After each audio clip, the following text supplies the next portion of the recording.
So I grew up in Mexico until I was 15 years old, and we moved to the U.S., to Houston in particular, and when I was 15.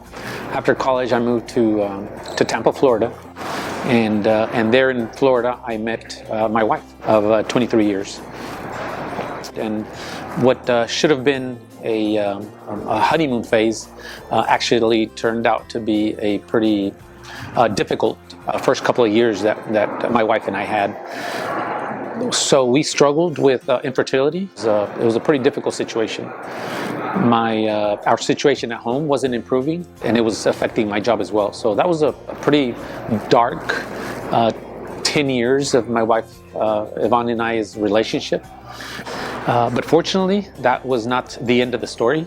That was actually just where my story took a dramatic turn. So I was blessed with a friend in my office that invited me to a forum with LeaderImpact. It was a forum where 3 executives were going to be sharing their success story.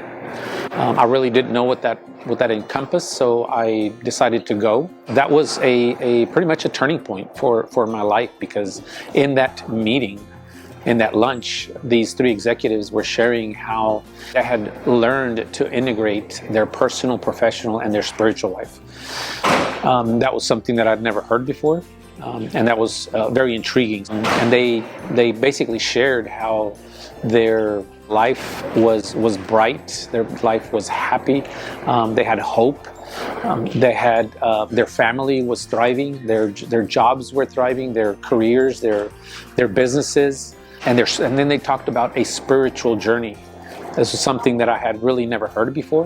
When these gentlemen were sharing their success stories, I was intrigued.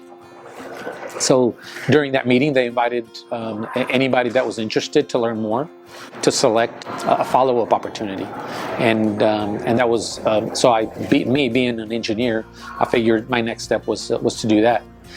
I accepted the invitation, and shortly after that, I joined a LeaderImpact group. That was where God started to work in my heart.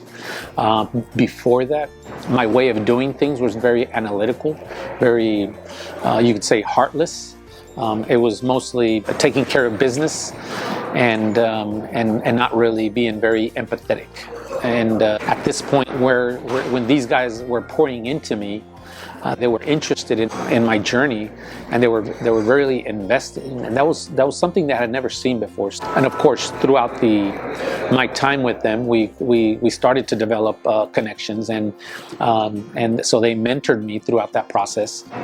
I was shown what the gospel message really meant, which is that Jesus had died for our sins, and that we just needed to surrender our life to Him, so that He may liberate us from that pain and that stress of sin, and that He's the only way. That was very compelling. I surrendered my life. A weight that I'd been carrying throughout my entire life basically fell off, and I felt very light. It was a very overwhelming experience.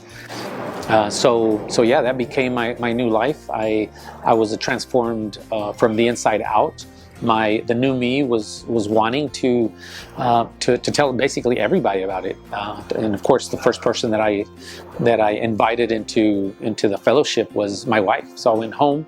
I told my wife about what I was learning in this LeaderImpact group, and with these gentlemen, and I shared the gospel with her. She eventually came around to receive Christ as well. Our heart began to melt. The hard surface of our heart was starting to melt, and my wife and I were actually started on a very similar journey. We weren't committed to Christ at the beginning, but once we felt His love, His embrace, His care, and we took it in and we accepted it, and we started following Him. So through that process of Him softening our heart, our infertility issue was being addressed, and in a fashion that we would have never expected. So he put it in our heart to volunteer for foster care, and through that foster care we ended up adopting 4 children. And little did we know that that was the plan that God had all along. And now we have a beautiful, thriving family that we love and that really enjoy, and that helps us understand what being a father and being a disciplinary father, being a loving father, and being a caring father even means, which helps us to relate to our Father in heaven. All of this also affected my work. I started to become compassionate and empathetic towards my coworkers. So my superiors became aware of what I was doing. It got noticed, and they started to promote me and to become a leader of my group. So eventually, I became the director of my group, and I loved what I was doing. I loved caring for my coworkers, my colleagues, my superiors, my friends, and it became such a passion for me to be able to share with others, and expecting absolutely nothing in return, but just doing it out of pure love, which is what our God in heaven does for us.